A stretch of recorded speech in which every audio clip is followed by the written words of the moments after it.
Hello, friends. Welcome back to our nuggets for this week. Thank you, Seth, for starting us off on the book of John last week.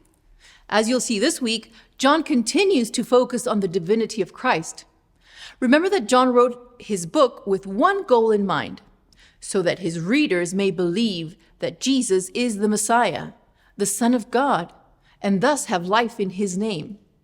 So this week we'll look at some of the miracles that are signs of Jesus' divinity.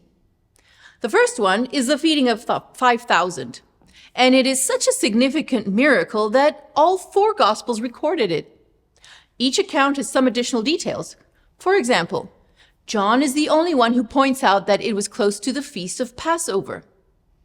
John is also the only Gospel writer to mention Philip and Andrew specifically in connection with this miracle. Since they were locals, it would make sense that Jesus would ask them if they had any insider information about where to get food. In fact, some suggest that when Andrew approaches Jesus with the boy's lunch, it was probably because Andrew knew the boy, or his family at least, well enough to be able to ask him for his food.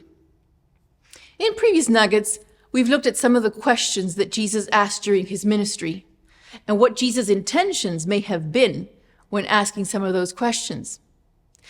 Jesus asked Philip where they could buy food for all the people who had gathered.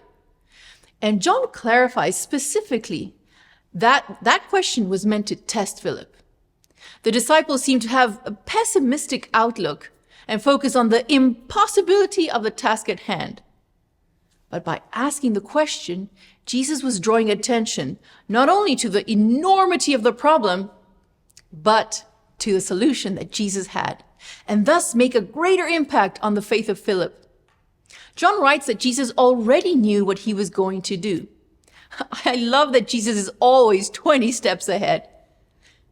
John is also the only one that reports the fact that Jesus made a special point of gathering up the fragments of food so as not to be wasteful. Just because Jesus supplied their need without limit does not mean that people could be careless with the use of divine blessings. Tomorrow, we'll focus on the second part of the story, which is what happens when you witness Jesus working a miracle in your life. Well, thank you for stopping by. I'll see you tomorrow.